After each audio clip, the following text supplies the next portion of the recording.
Hey, welcome to Go Treasure Hunting. We're in Louisiana, in New Orleans at the Bayou St. John, and doing some paddling with some friends here, and also with Kayak-iti-yat, name of the company that does some tours here, especially good for beginners. But hope you will enjoy some of the video and some of the history that we get to learn while we're here. So everyone had a verse. Tell us your name. Trishelle. Trishelle. That's right. That's a great name. Thank you. So what other tours do you have besides this particular one? I see you have on your shirt, you have Lost Bayou Oh, this is the Lost Bayou Ramblers. This is a band that you need to look up. And I want to see your bracelet. Okay. So this is our main tour at the moment. We are, as of this year, under new ownership, which is me. Oh, awesome. And so trying to figure some things out and what we can do more of or less of or whatever. So if you ever have any suggestions, I'm happy to take those. Cool. We're looking into going back out to Bayou Bienvenue, which is more wild in the swamp, down in the dirt. Oh yes. So we also, I'm super excited about, we're doing on Wednesdays is a pay what you can paddle. So on Wednesdays, if you ever just want to come out and paddle around, I mean, we're still giving the tour. My first idea was to help train new guides because I had Becca, but then she got smart without it. But it's still just a really good opportunity to get locals involved, and hopefully they'll come and like ask some different kind of questions, you know, that we might not think about when we're thinking about tourism. So tell them to look for your link on his page. Right now?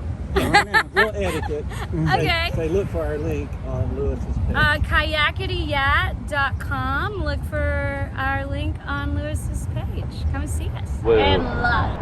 We saw you guys with Andrew on his tour interview. Oh yeah. Cool. That's how we knew about it. That's how we knew and you about still came. it. I was so mad. I sounded so stupid. I didn't even get a chance to say what I was going to say. Oh my god. You can say it now. You can say it now. We didn't know.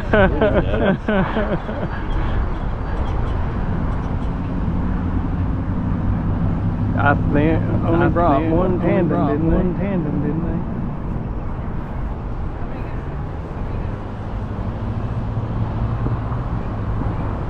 I think they only brought one if it's not.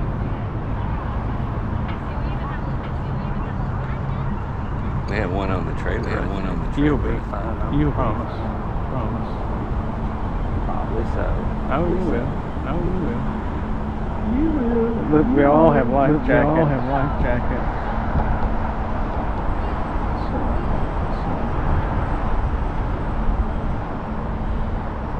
And it's only 15 feet deep, so. That's 3 feet higher than our sea level. Yeah. With that respect, but that respect. Well, I know. But, you know. All right.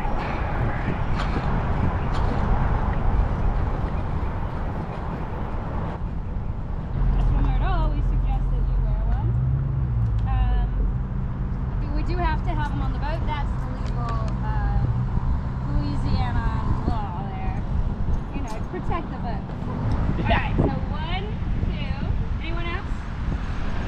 Okay. There she go. You want one? I'm trying to size them out. She got it. I'm gonna give you this one. Thank you, man. You are welcome. And you're not gonna wear one, yeah? No.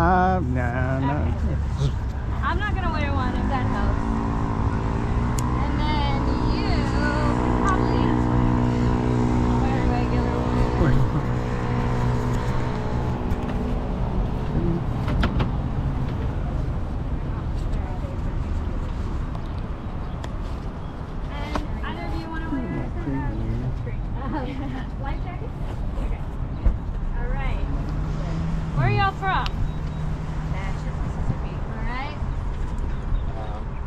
California, but live in Mexico. Oh, nice. Nashville and New Orleans. All right, Live in both areas. I'm not going to give you the sun lecture. You're all familiar with the sun being so close to us. Southerners Okay. and Yeah. Southern Hemisphere. It can be, I think you're missing one over there. Am I missing one? Yeah, you just got it buttoned wrong. Oh. That top one on your right goes to the top one on your left. Yeah. Fix me up. That goes up there. Oh, God. Part of my job is to dress.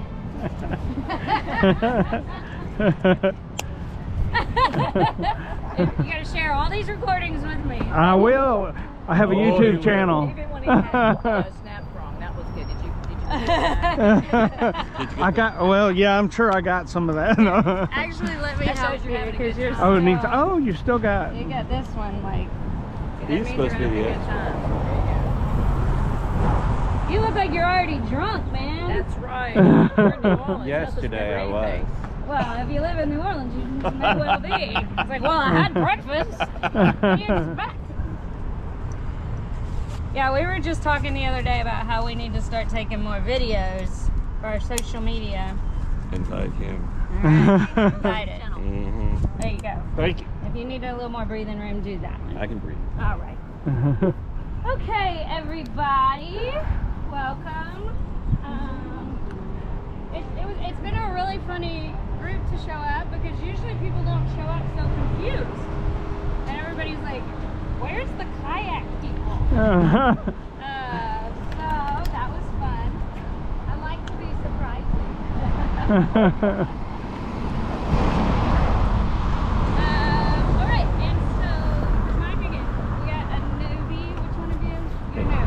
Never kayaked before. No. Never kayaked before. You've kayaked. See, these are the smart ones that chose the tandem. Yeah. So it sounds to me that this might be a rather slow and talkative, enjoyable, relaxing trip. How does everybody feel about that? I mean, Yeah. good. Okay. So I'm especially glad to hear that from the experienced kayakers, because sometimes people want to get out there. I wouldn't go and just that far. No. I wouldn't call us experienced. Beginner intermediate. Okay, but you're not looking to like lose a few pounds today. Okay, great. We'll secretly lose some. I promise. It happens, but you won't feel it very much. We'll take it easy and learn a few things maybe, especially if you live here and in Mexico. Well, we just bought kayaks and we bought a house You on live the in- lake and it's got an alligator in it. No, we're actually in Vicksburg now. Wait, did you just say you just bought a kayak? We bought 3 kayaks, yes. We bought 3 kayaks and I was gung-ho about doing it. Oh, we can do this. And then we found out the lake that we bought has alligators in it. Oh, I thought there was an alligator in your kayak. No. They're in the lake. And so I thought, well, we might need to go and do like a little, practice. This is your test run. drive. Oh, I cannot wait to terrify you about alligators. It's my favorite thing to do. Well, he got bit I'm by not one. He's worried not about him. scared. I'm It's not worried me. He's actually from the swamps in Faraday, Louisiana, Lake St. John. That's where he was raised. Did you say you got bit by one? Yeah, he's got a whole metal skull and everything. A metal skull. Yeah. Oh my God. Prove it, banging on the ground. Well, he still has skin and blood vessels. So Yeah, that fine. I believe you. It'd be bleeding. It'd be looking nice. Well, I'll just go ahead and tell you that the best thing about kayaking where there's alligators is that, well, the best thing is that They're not we really- might they're get scared to of kayaks, see right? them because they're so amazing. The other thing is that we're bigger than them, so we look like a bigger beast in the water, and they are not going to bother us. Now, for people that just moved on a lake, you probably already know this, but we all probably know this. If you feed them, they're going to mess with you, and you are more likely to be eaten, Right. okay, or lose fingers or whatever by an alligator if you ever participate in feeding any of the wildlife. If you feed the ducks, you're feeding the alligators. If you feed the turtles, you're feeding the alligators. So don't ever feed anything, especially if you live really close to alligators. I'm sure most of us heard the story about the man in Slidell. Oh, yeah. During Ida, they got eaten by an alligator in his own backyard.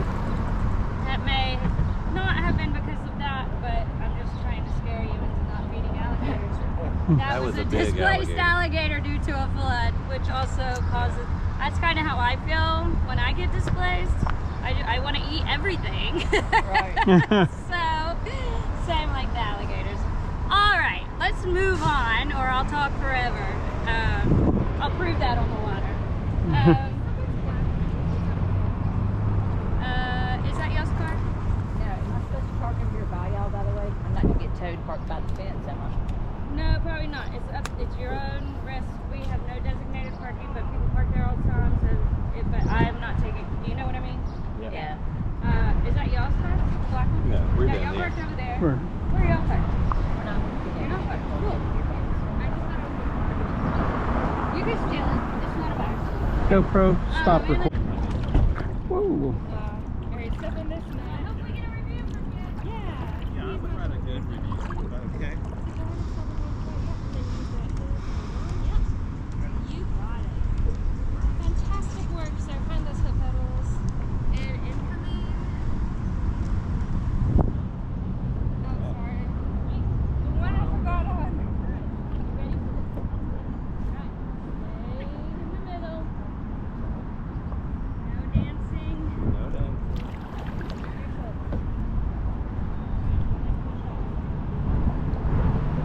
Make sure you're not leaning your body. Gotcha. Like right now, you're leaning. Uh-oh. Right now, you're leaning. I'll learn. Tight knife here. I'll learn. It sometimes helps to spread your knees inside. Okay. It gives you a little more, Oh, I see. yeah, makes it a little bit easier.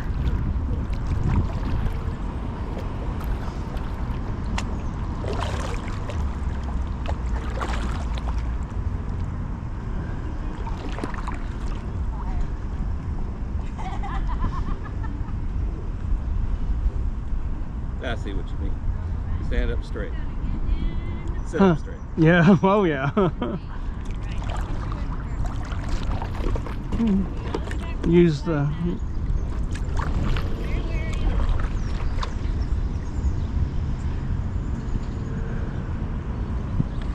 yeah.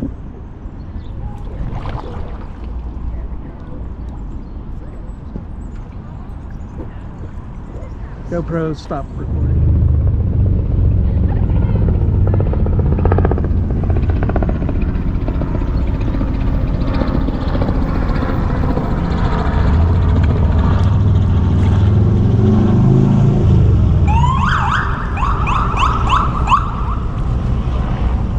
So these are made in Tennessee, huh? Didn't know that And they come with their until own she said it. software. All right.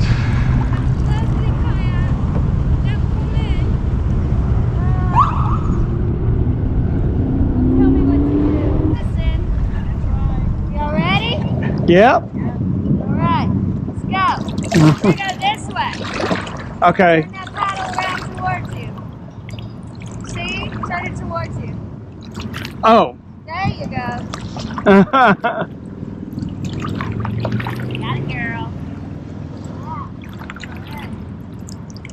Walk kayak.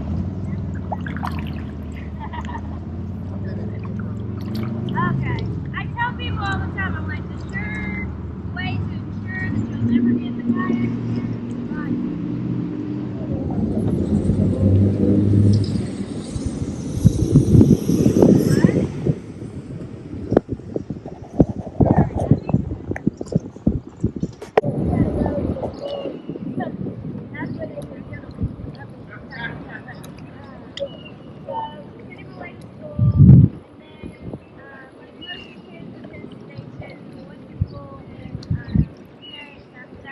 Where are y'all? I'm just yelling at the bridge. I feel like a crazy person.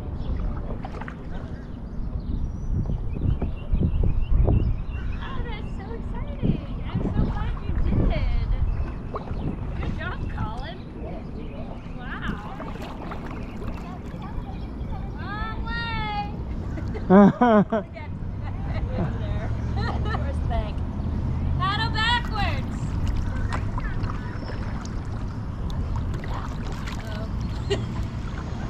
Me?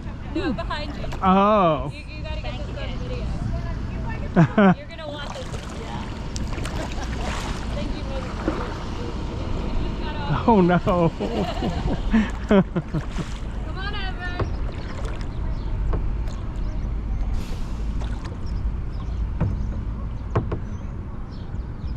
Got some visuals for you.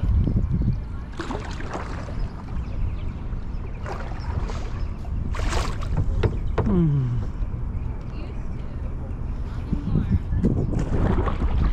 I'm about to go under the bridge.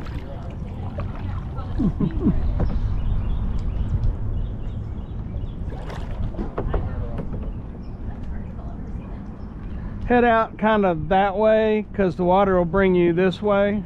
Yeah.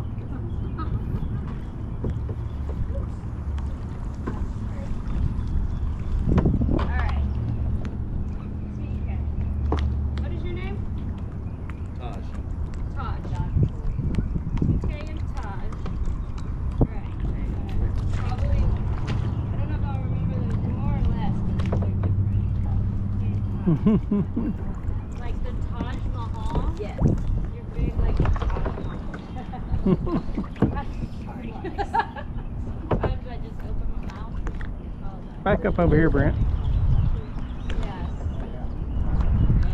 Have you been to the Taj Mahal? Hottest place I think I've ever been in my life. Really? Yeah. And you know, it's all white. Yeah, and it's really, really, really, really rapid. Like you're like this. It's crazy. And there's a black Taj Mahal that was for this. The white Taj Mahal was for white. And then he had another one built behind it somewhere. And it's all black. Yeah. Didn't see that. Anyway. Okay. Taj, TK, Brent. Brent. Yeah. All right, Brent. I'm gonna remember that because I have to go see Brent later.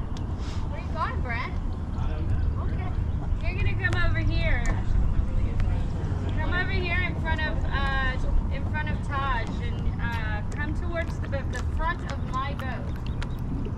It's cool. It's a learning pattern of going in circles. What were you saying? Right now, we're waiting on Brent, and we're gonna do Brent, here. So the whole point is to be put here. tip the left-hand side into the water and hold it, and just hold it. Oh, okay. That works, doesn't it? Yeah. Okay, now paddle on the right. Paddling. It's like I did it. This is easy. I'll just keep this in the water the whole time. So also, Brett, your hands are not in the middle. You Okay. see the middle. Okay. Okay. Well, okay. as far as like grab onto him. Yeah, just grab the paddle. Don't lean with the paddle. Good job. All right. So you have this line in the middle of your Hold on paddle, to the paddle. And that's what I mean by the middle. I'm gonna bring you in. So you can spread your hands out past that, but Okay. let this be your middle marker. All right. So your hands were kind of like this. Okay. All right. Name? Lainey? Eric? The water's trying to take us away, What's Brett's partner and the name? wind. Lewis. Lewis, yes. Lewis, Brent, Eric, Lainey, TK, Todd. Trishelle. All right, I'll ask you that a million more times, but we've got to start. So I'm glad you all came out paddling with me today, and I'm glad that you were ready and brave enough to just jump in and give it a try. I think by the end of this paddle, you'll feel much more confident. And believe me, this is not the first time that anybody's been out here that's never paddled before. So if I'm yelling at you, if I'm telling you things to do or what to change, please don't get your feelings hurt. I'm just trying to help, and we're on water, so yelling is just what you have to do, okay? But instead of yelling, We're just drifting off towards again. you, I do like to stop here and try and give you the Let me have a. Let me turn around. So, Bayou St. John. Bayou St. John is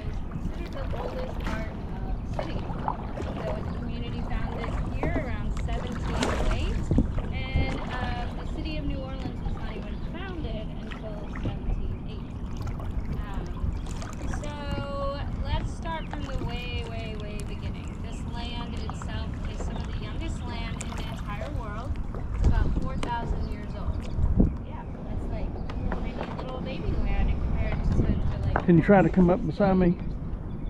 Coming, Brent? I'm on the way.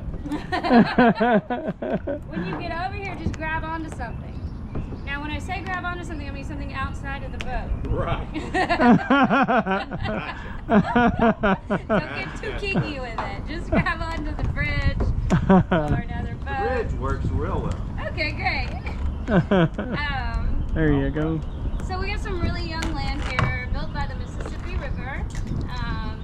At one point, the shore of the Gulf Coast was all the way up to Illinois. All right, you had what's called the Mississippi Embayment. Oh, we're drifting again. Went down that far up, and as the river's coming down, it just starts depositing and depositing and depositing and depositing. We're talking millions and millions and millions of years, but it's coming down, and at some point, the shore of the Gulf Coast was on the north shore of Lake Pontchartrain. All right, and you're all familiar with Lake Pontchartrain? Yes, yes. Okay, good. Not a lake. It's an estuary. You're a history teacher. Oh, right. She's gonna know when I'm lying. No. All right, let me go ahead and put You'll never know how to book. I'll put my my disclaimer out there. I'm gonna tell you a lot of stories. Some of them will be true. All right, it's up to you to decide which ones are true or not. Y'all can go whisper to her and then ask if you want. Lake Pontchartrain is actually an estuary because it is connected to the ocean, right? So anyway, the shore of the Gulf Coast was way up there. Like the river is coming down and down and down. It starts hitting some little barrier islands down around what is now the south shore of Lake Pontchartrain. And so as it's hitting those barrier islands, it's depositing more and more sediment and ultimately closing that big circle off, all right? And then coming further and further down.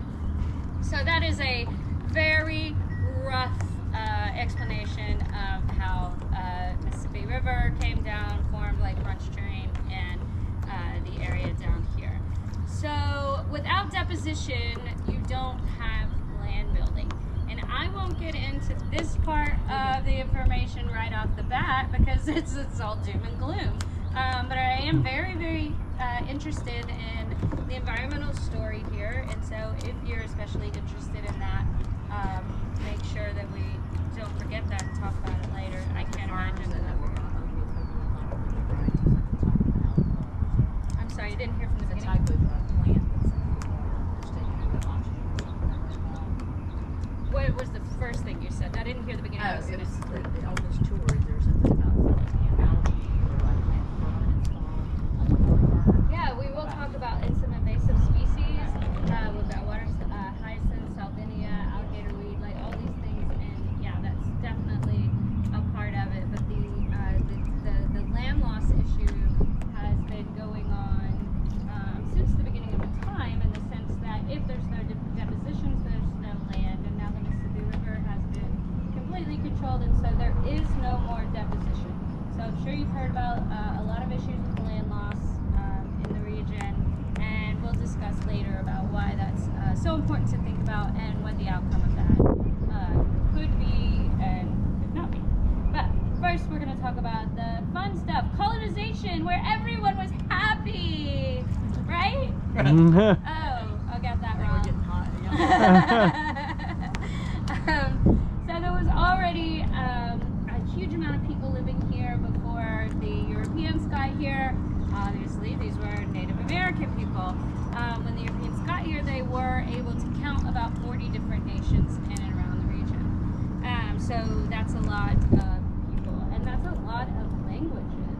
And so the name for this place before the Europeans came was a name that would describe where you were, because that's how natives tended to name things for practical reasons, so that you would know where you were in the world. So this place was called Bobacha. You ever heard of the word Bobacha? Say it, come on, Sean. Bobacha. Bobacha. I don't say. He used to say right here, liberate Bobacha. Bobacha? No, it's a Muscovian word. It means land of many tongues. And so when you got to the place, you're like walking around. Why are they walking around? Why are they looking for this place? Because they have this big old Costco down on the Mississippi River, okay? There's a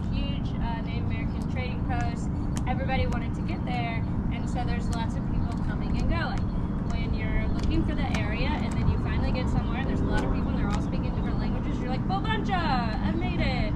Costco's just another 20 hours away. No big deal.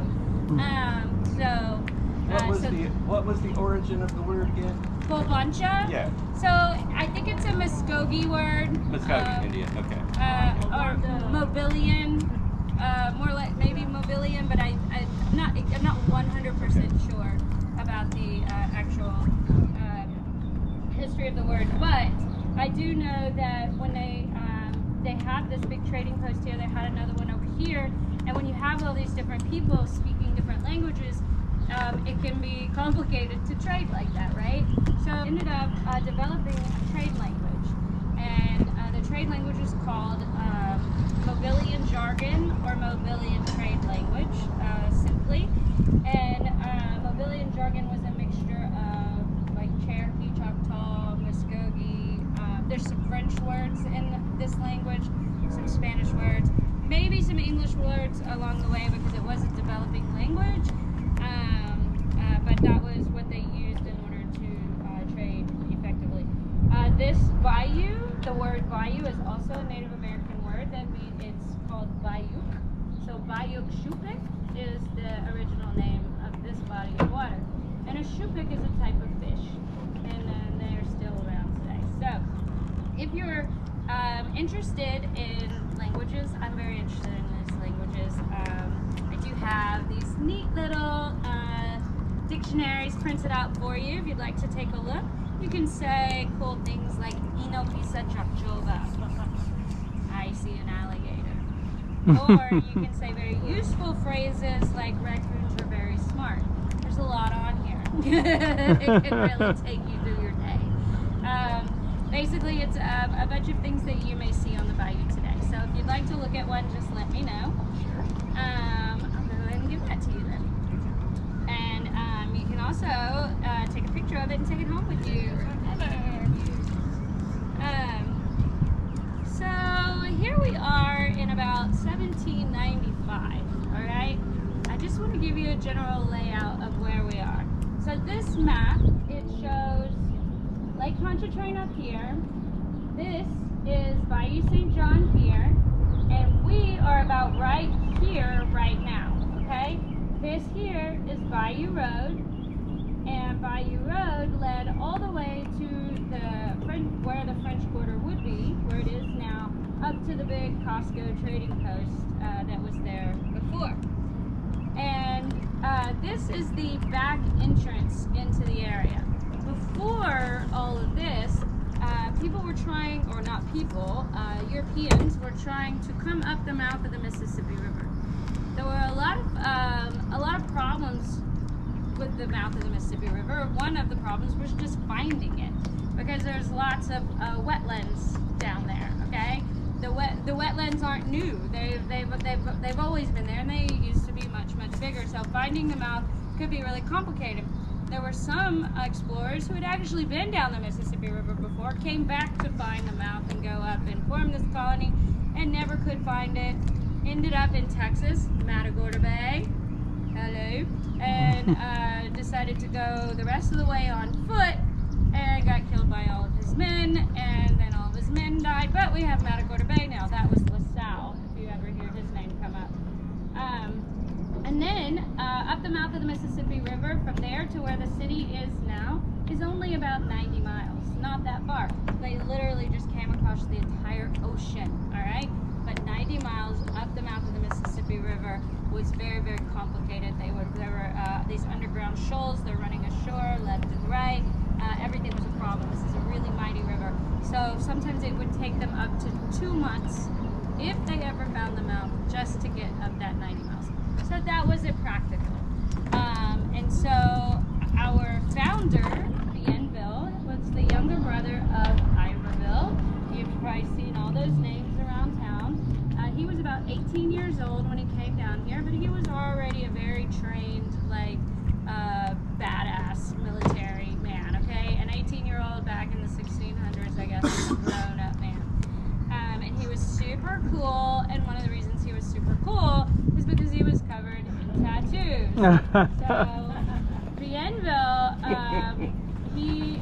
he was already known for making alliances and friendships with Native Americans up in the Northeast. And when he was tasked with finding this colony for France, he was very excited and he played a super important role.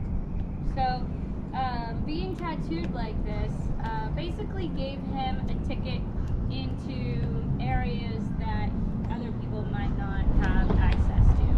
And I have a theory to tell you about, and I just want you to bear with me. Give it some real thought, alright?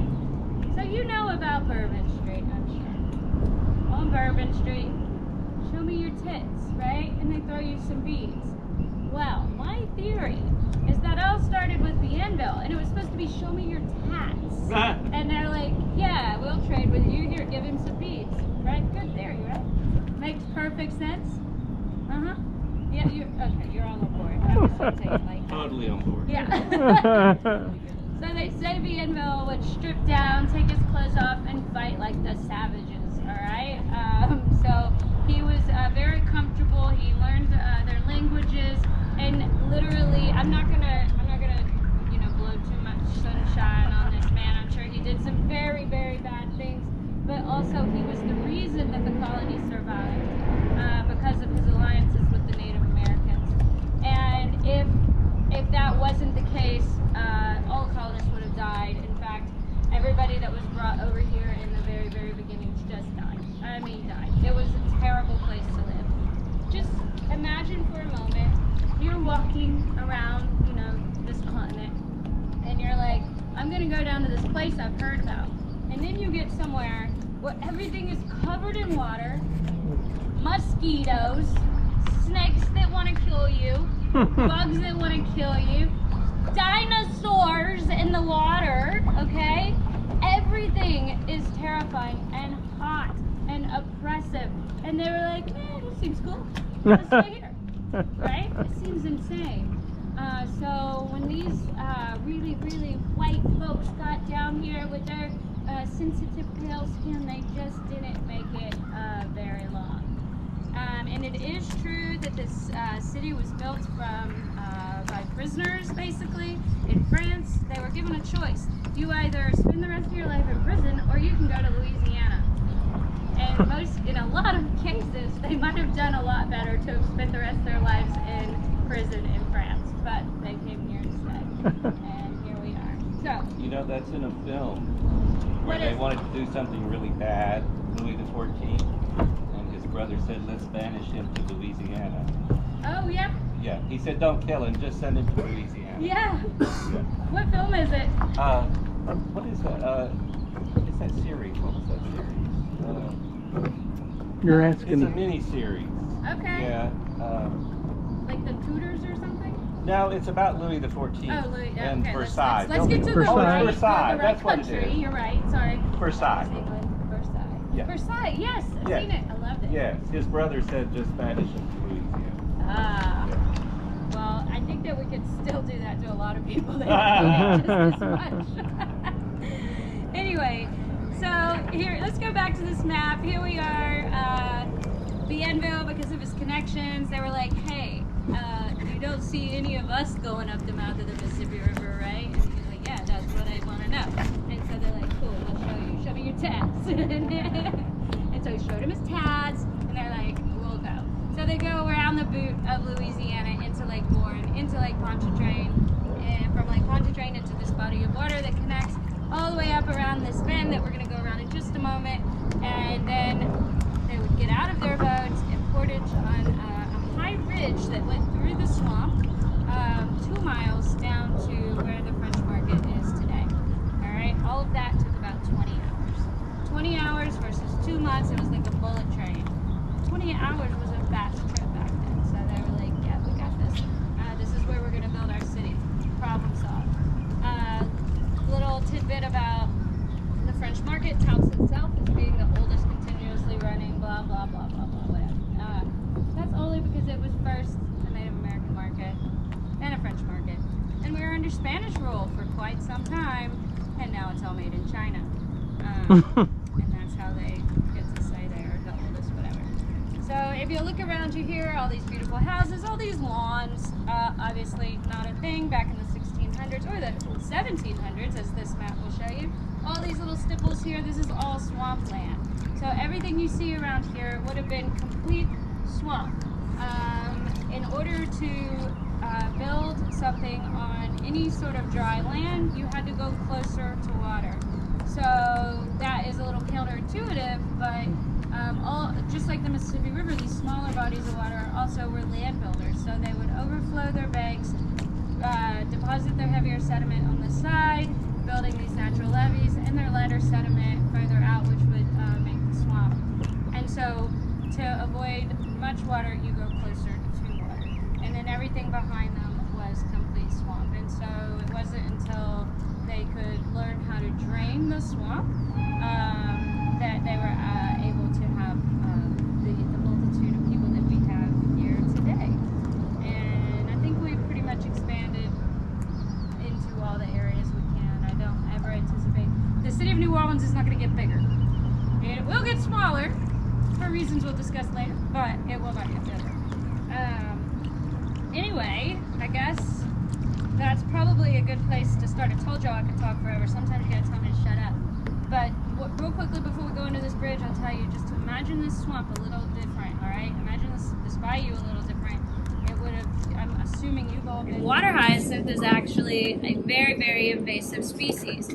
Water hyacinth, the difference is it grows like on the surface of the water, it'll float, but then it does pop up one of those pretty purple flowers. Have you guys ever noticed how many purple flowers we have in Louisiana? Yeah. And so somebody, the Japanese actually, decided we needed another one. And so during 1884 Cotton Centennial or World's Fair that was held down in Audubon Park, what year did I say? 1884? Okay. Fun fact, that was like one of the first World's Fairs. The last World's Fair was in 1984 in New Orleans. But anyway, so the Japanese presented this really cool plant, even though it was from South America, and they were like, "Here, give it out to everyone. Put it in your ponds. Put it everywhere." And within 15 years, the water hyacinth had just jumped the banks and got it all over the place. It completely choked up South Louisiana's waterways, and it is still a problem today. Now, one of the most interesting things about water hyacinth is how they decided to go about fixing it back in the 1800s. It was actually 1900, a Louisiana congressman said, "I've got the perfect idea. We need to bring an animal," because what do you do when you have an invasive species? You bring another invasive species, right? Sometimes it works, sometimes not so much. So he is like, let's bring this other animal that will eat the water hyacinth, because obviously nothing else would eat it, and then we could in turn eat that animal. So, I'm going to give you a spoiler alert. They didn't actually do it. No, nutria was not it. It is invasive, but that wasn't it. And we do eat them. And I wouldn't suggest it. I think they taste really gross. But it wasn't an alligator. Alligators are also native. You want me to just tell you? I'm going to give you some more hints.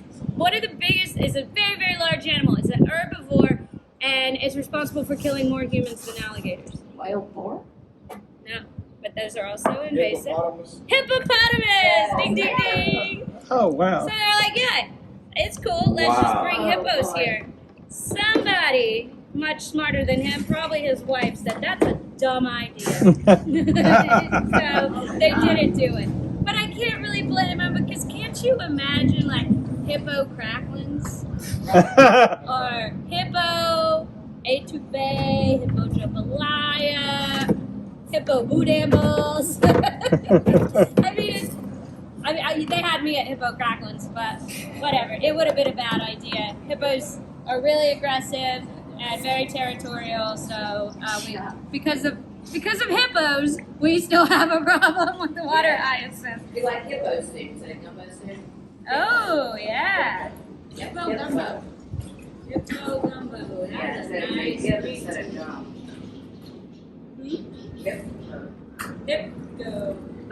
Hippo. Yeah. See? And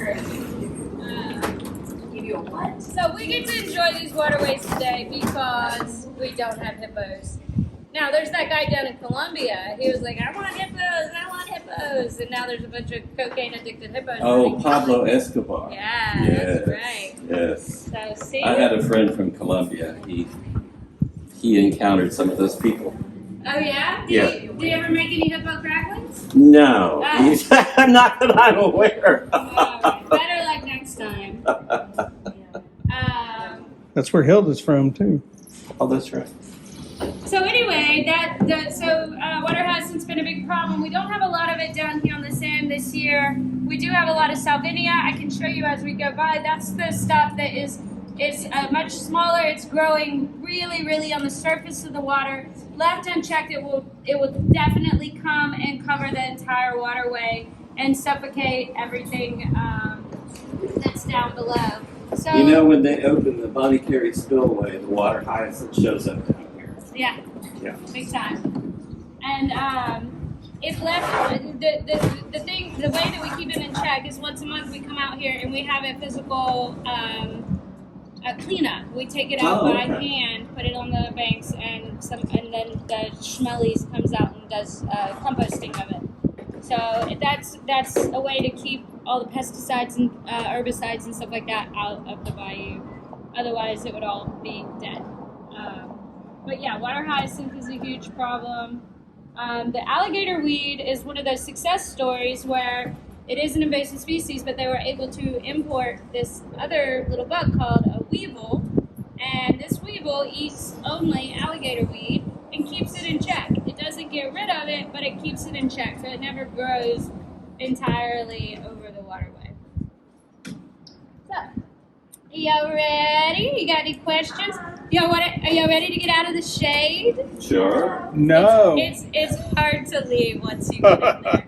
It's very comfortable. During Boogaloo, I saw some people with these shades that were made for their kayaks. So I'm going to look into that.